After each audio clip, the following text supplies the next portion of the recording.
Hello, welcome back to another FPL video. Hope everyone is doing well. We're almost finished game week 20 now with just a Spurs versus Liverpool game left to go tonight. I'm very much looking forward to watching that one. But today we're looking ahead to game week 21, specifically a wildcard draft. Now, maybe you're like me, you've had a really poor game week 20 and, well, got double game week 19 as well. You've had a poor game week and you're looking to hit that wildcard, or maybe you're just, looking for a bit of fun, hit the wildcard, or you desperately need to get some of them Manchester City assets in for whatever reason. We're going to be discussing a Game Week 21 wildcard draft today. If you're new around here, please don't forget to hit that subscribe button, hit the like button if you do enjoy the video. And well, let's go straight on into this one. So as always with these wildcard videos, I've got the FPL website open here because we're going to be doing a little bit of tinkering, a lot of discussion around a lot of players. I'm kind of trying to provide a little bit of a template and not sticking to kind of this is the must-have team. There's a lot of players in there who I think are must-have, but a lot of kind of differential players that you can switch between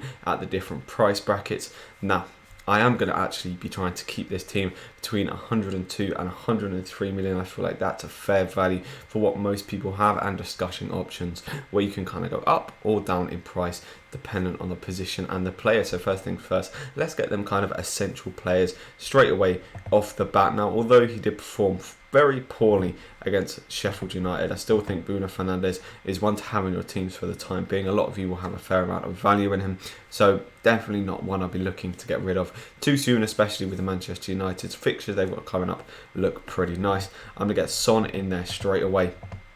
I think Son has been incredible throughout the season. Spurs have good fixtures and are due a very good double game as well. That's why Kane is going straight in there. I just think the consistency of both these guys is so good, especially when they kind of combine together, is unbelievable.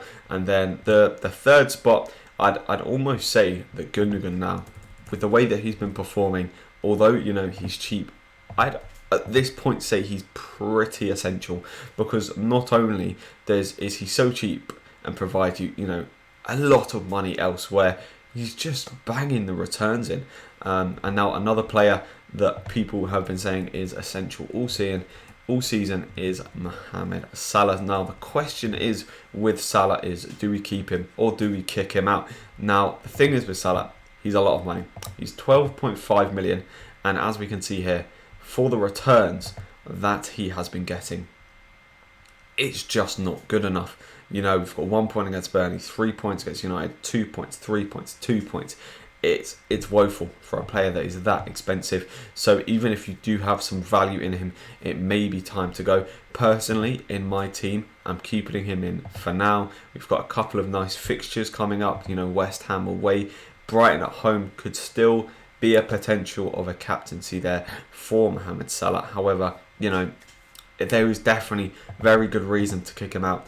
And a player that you could kick him out for, and who has actually been performing very well in the previous few weeks, is Raheem Sterling. So very much depending on whether you want Salah or whether you don't, whether you go for Sterling instead, will then decide how many Manchester City defenders you are able to get into your team. So I personally, in my team, am looking to bring in Cancelo. I think he looks unbelievable.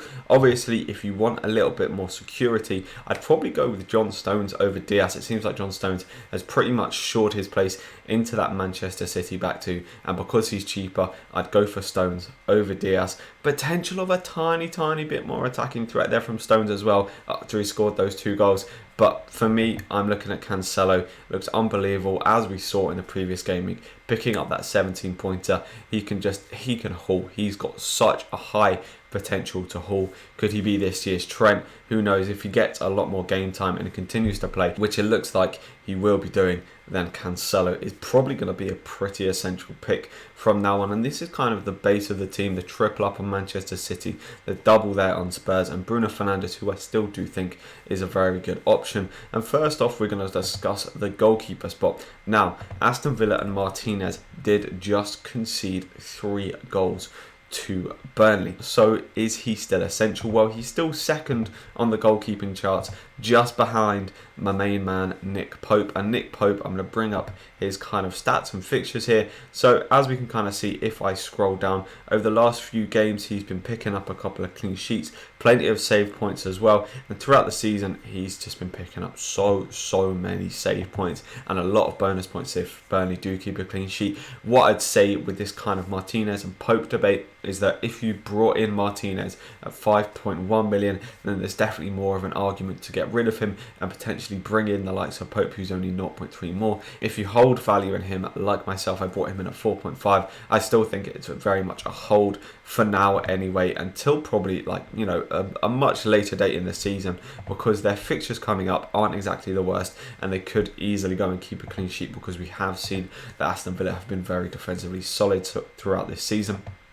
And then with the backup goalkeeper, we are just going to pick, a dud goalkeeper. Make sure, as I always say, it's from a team that you're never going to get in. So at the minute, I'm probably looking at picking like a West Brom, even like a Crystal Palace at the minute. Don't look too great, although they do have some value options, which we'll come on to later. So for now, I'm just going to lob in a West Brom goalkeeper backup replacement, because you're not really going to be looking to triple up on West Brom anytime soon. So then let's discuss what to do with the rest of the defenders. What I'd kind of say is these two spots right here, I'm going to go with kind of your between 5 and 6 million budget for those two players. So you can pretty much choose between any two combinations of, Creswell, Justin. I think Chilwell looks like he could be a very good option under the new manager. He gets so far forward and has some very good fixtures as well. Obviously, you can't get another Manchester City defender in there, unfortunately. You've got the likes of Ben Mee for Burnley. Burnley have been so solid of late and look really good. You've got Dyer for Spurs as well. You've got the likes of Harry Maguire, who's scoring a couple of goals now for Manchester United, and they don't have too bad fixtures and are definitely going to want to bounce back. So I'd say these two spots are very much kind of depending on your budget. What you do with Salah will allow you to have a bit more budget, but obviously if you keep Salah, then you'll have a Manchester City spot, so you'll want to use that on a defender. And obviously it depends on what budget you have. Personally, I really do like the looks of James Justin for Leicester. I think really good fixtures, get so far forward, could have easily scored against Everton, so James Justin would be in there personally if I was picking. But obviously, as I say, you can pick between any of these kind of 5 to 6 mil players. You've got the likes of Creswell here as well. I mean, he's been highest scoring FPL defender so far this season. Doesn't have to have too bad fixtures coming up either. Obviously, that Liverpool game isn't particularly one I want to target for a defender, but then these two games afterwards, look very good, so maybe you could rotate him in at some point. A player that I'm personally looking at punting on, a player I'm just going to lob in here because why not? As I say, you can choose whoever in these two positions, is Luca Dean. I think he looks like an unbelievable option for the coming game weeks. If you see the way that Everton line up, he's basically playing sort of left mid, left wing, so he's getting so far forward. And Everton also have some really nice fixtures coming up. The likes of Newcastle could easily go and score some goals. Leeds United, not too great, but then game week 24, they very easily could have a double game week. So I think Luca Dean is definitely someone that you can target. Now, with this fourth defender spot, I think this is kind of the 4.5 mil below spot. That's the kind of price value or price tag I'll be looking to put on this player. Now, if you haven't gone for Pope in goal, I really do like the Burnley assets as just kind of filler rotation players, because in any game this season they look like they could keep a clean sheet. So as a kind of first option on the bench, I really do like Burnley defenders. And so what we're going to go with, if we're just going to lob in the 4.4 million Loughton, who looks pretty decent. I would go for Peters, as I think he offers a bit more attacking threat. However, it looks like Charlie Taylor should be back reasonably soon. If Charlie Taylor is due to kind of come back this week, then I think he could definitely be a replacement there for Loughton. But just because we know that Loughton is fit, he's been so consistent throughout this season in that Burnley side, I think Loughton goes in there for me. And the final defence spot, a very easy pick for me, is Tyrick Mitchell from Crystal Palace. 3.9 million, playing player. They've got good fixtures coming up if you want to rotate him in. Yes, Palace have not been very good defensively, but just having a 3.9 mil playing player unbelievable. Lob him on your bench, and you know, if any game gets called off because of COVID or any players get injured, at least you have a playing player. Now, with this midfielder spot, we're going to be looking at a 7 to 8 mil player. You could go from anyone from Zaha, Maddison, Grealish, Barnes, any of these guys. I personally have Grealish and I'm really liking it, but I will say that Wilfried Zaha for Crystal Palace has extremely good fixtures. Like, you can play him in the next 6 fixtures and all but expect returns from him. So I think Zaha looks like a really good option for the coming game weeks. We've also got Rodriguez as well for Everton. I personally am going to lob Zaha in there, but you know, if you want to go for one of the Leicester boys like Barnes, Maddison, if you want to go for Grealish, he looks unbelievable. But you know, I'm gonna lob Zaha in there just because every single one of his fixtures for the coming kind of 6 game weeks, he could easily go and score. And we saw him scoring against West Ham, and there's no reason he can't continue to do that. Crystal Palace haven't looked great of late, but he is still picking up returns. Then we have the 2 striker spots to fill, and the first striker spot for me is the kind of 6 mil to 6.5 mil player. Now, the main 2 guys I'm going to be looking at here are Antonio and Watkins. For me, Bamford is washed up now. He may not even start the next game in my opinion. Bielsa took him off, thought he was playing awfully in that Newcastle game. So therefore, you know, I don't think Bamford is actually too great of an option going forward.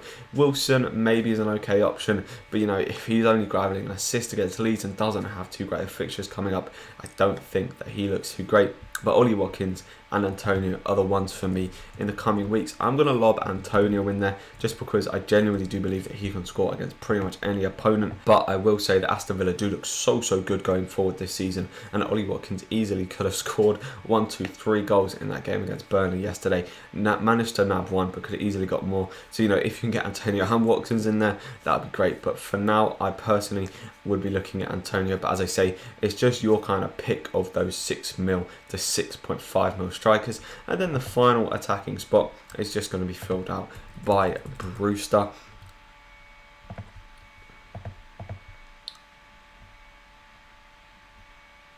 As he's kind of just, you know, a playing 4.5 mil attacker, you can come off your bench and get your 1 or 2 pointer if you need to. Now, this does bring the team value to exactly 102 million. So hopefully you can afford something like this. Obviously, if you are unable to afford this team, there's a few little tweaks you can make. So if you can't afford the team, you can maybe look at taking out Luca Dean to someone like a Dyer or a kind of 5 mil option that would save you a mil, or a 4.5 mil option that would kind of save you a 1.5 mil there. That's what I'd kind of be looking at doing if you didn't quite have the budget to create this team. If you had a little bit more budget, you could potentially move Zaha up to someone like Grealish. As I say, you know, if you've got a budget, it's just really your choice of those players. If you've got the budget as well, maybe an extra 2 mil, you could potentially look at giving yourself a 3rd striker just in kind of a bit of preparation, for the double game week 26 that is coming up. You can maybe just lob in Watkins, and then you'll just have to bench one of Watkins or Antonio every week. Or you could, you know, give yourself a substitute goalkeeper in there, either to rotate with Martinez, or as I say, just in preparation for the double game week 26. But this has been a quick little look ahead to game week 21, a little wildcard draft. You know, I hope you have enjoyed this video. Obviously, if you have got any questions, do leave them down in the comments below. Obviously, if you've enjoyed the video, hit that like button. If you're new around here, please don't forget to hit that subscribe, and I will catch you in the next one. See ya.